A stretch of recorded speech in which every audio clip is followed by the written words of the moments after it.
አብዛኞቻችሁ እንዴትና በምን ምክንያት ከነበራችሁ ከመንፈሳዊ ጥንካሬና ህብረት እንደወጣችሁ አታውቁ። ችግሩ መድከማችሁ ብቻ ሳይሆን በነበራችሁበት በድካም ህይወት መቀጠሉ ላይ ነው።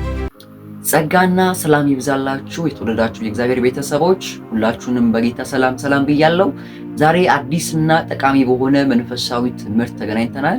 ለዚህ ዩቲዩብ ቻናል አዲስ ከሆናችሁ ሰብስክራይብ ማድረግና ቪዲዮውን ላይክ አድርጋችሁ መጀመር አትርሱ። እኔ ታናሽ ወንድማችሁ ፋሲል ነኝ። ወደ ትምህርቱ እንሂድ።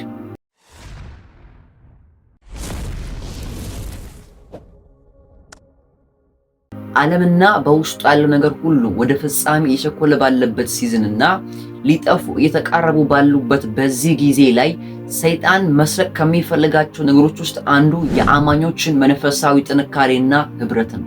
ይሄንን በደንብ አድርጋችሁ አስተውሉ። ሰይጣን እናንተን ድሃ የማድረግ ታማሚ የማድረግ ወይም ደግሞ ኃጢአተኛ ብቻ አድርጎ የማስቀመጥ ሐሳብ የለው።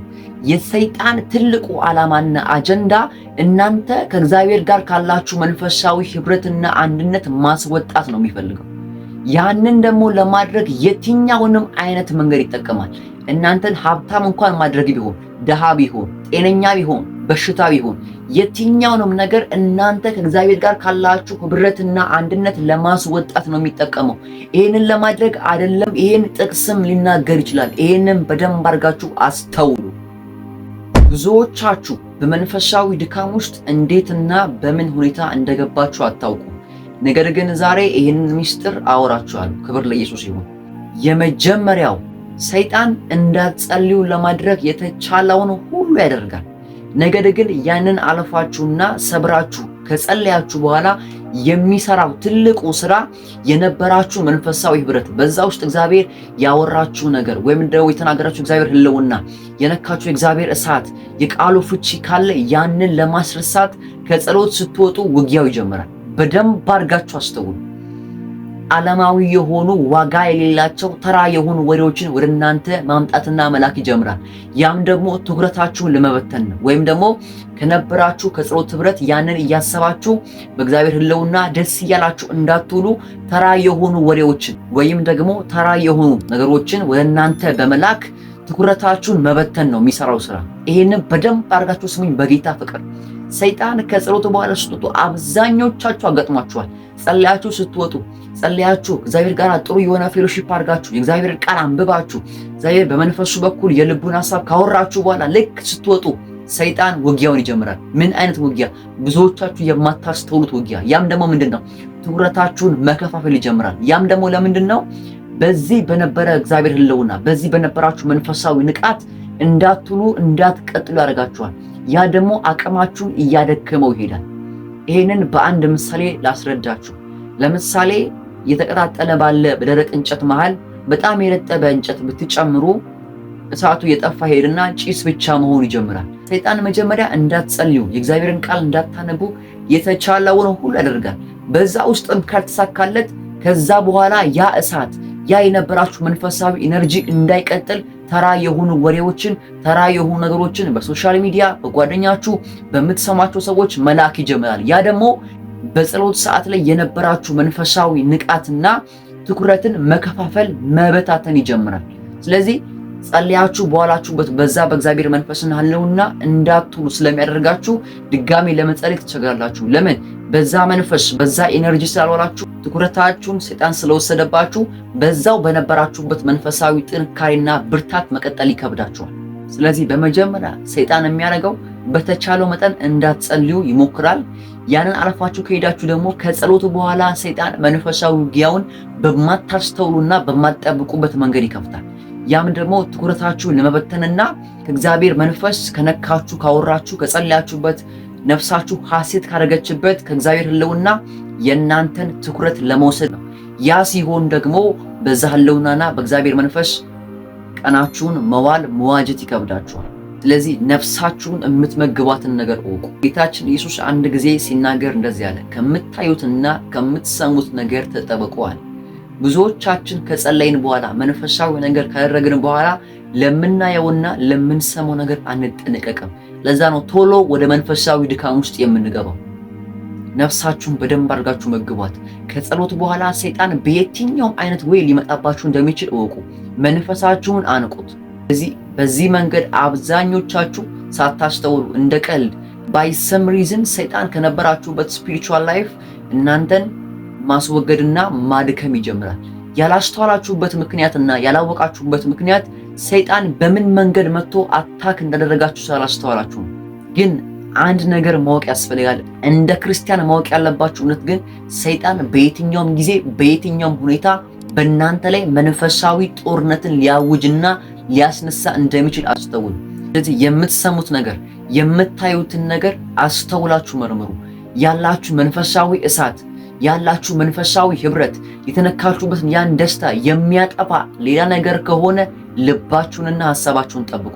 ምክንያቱም ያ ታርጌትሊ ከጨለማው ዓለም የተላከ የእናንተን ትኩረት በታትኖ ከነበራችሁበት ደስ ከሚያሰኝ እንዲሁም ደግሞ ነፍሳችሁ ካረፈችበት እግዚአብሔር ቃል ፍቺ፣ እግዚአብሔር ቃል መገኘት፣ እግዚአብሔር ቃል ሀሎት እንዲሁም ከእግዚአብሔር ከራሱ ደግሞ ካቦድ ከሆነ ፕሬዘንስ ሊያስወጣችሁ የተላከ የጠላት ፍላጻ ነው። ስለዚህ ማስተዋል ያለባችሁና ድጋሚ መንፈሳዊ ህይወታችሁ ላይ መድከም የማትፈልጉ ከሆነ ከጸሎት በኋላ የምታደርጉት ነገር አስተውሉ። ስለዚህ ወደ መንፈሳዊ ህይወት መመለስ ከፈለጋችሁ የምትሰማቸው ነገሮች የምታያቸው ነገሮች በሙሉ እናንተን ወደ ነበራችሁ ህይወት የሚመልሱ ይሁኑ። ቀልደኛ ነገሮችን አታብዙ። ከመንፈሳዊ ዓለም የራቁ ነገሮች ላይ አትዋሉ፣ አታብዙ። ዲሳይድ አድርጉ። እግዚአብሔር የሚረዳችሁ ወስናችሁ መንቀሳቀስ ትጀምሩ ብቻ ነው። እግዚአብሔርን ብቻ ቁጭ ብላችሁ አትጠብቁት። ወስናችሁ ተንቀሳቀሱ። ያኔ የእግዚአብሔር እጅ ከእናንተ ጋር አብራ መንቀሳቀስ ጸጋው በእናንተ ላይ እየበረታ ይሄዳል። ስለዚህ ዲሳይድ አድርጋችሁ መንፈሳዊ ህይወታችሁን ስትሮንግ ለማድረግ ወስኑ።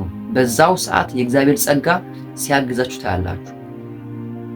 ሁለተኛው ደግሞ በመንፈሳዊ ህይወት ድካም ውስጥ ያስገባችሁ ነገር መንፈሳዊውን ነገር በስጋ ለማድረግ ስለምትሞክሩ ነው።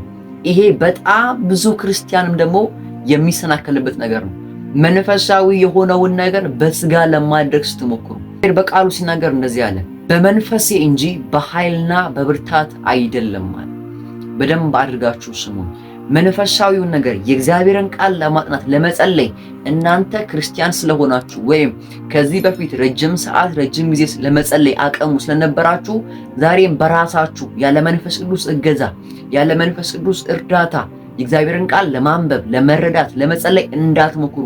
ትግል የሆነባችሁና አቅማችሁን ጨርሳችሁ ትደክማላችሁ። ስለዚህ መንፈሳዊውን ነገር በስጋ ለማድረግ አትታገሉ።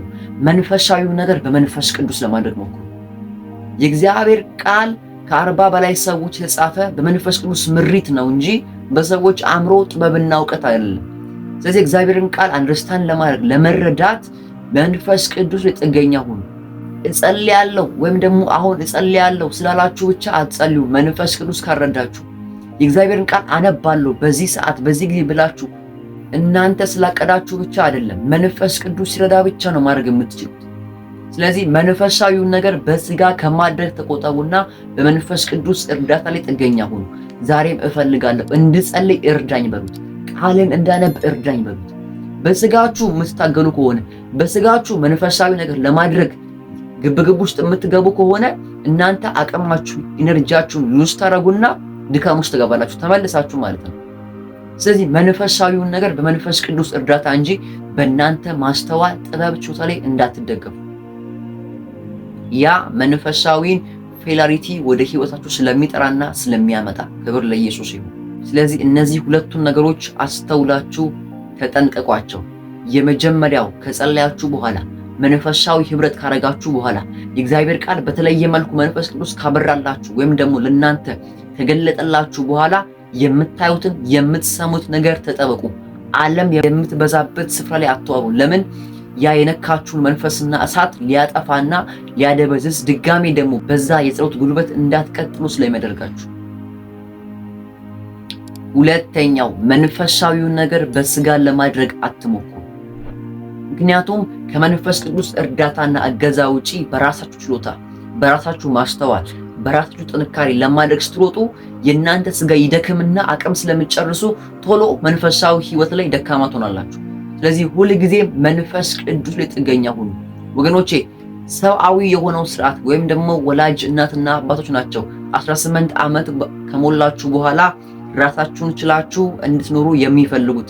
መንፈስ ቅዱስ የሚፈልገው ሁል ጊዜ እሱ ላይ ጥገኛ እንድትሆኑ ነው። ይህንን ማስተዋል ያስፈልጋል። ስለዚህ በነገር ሁሉ ዲፔንድ ኦን ዘ ሆሊ ስፒሪት። ክብር ለኢየሱስ ይሁን። በዚህ ትምህርት የብዙዎቻችሁ መንፈሳዊ መረዳት እግዚአብሔር አምላክ እንደቀየረ እንዳስተካከለ ደግሞ አምናለሁ። ለዚህ ቻናል አዲስ የሆናችሁ ቻናሉን ሰብስክራይብ እና ቪዲዮን ላይክ ማድረግ አትርሱ። ተባርካችኋል።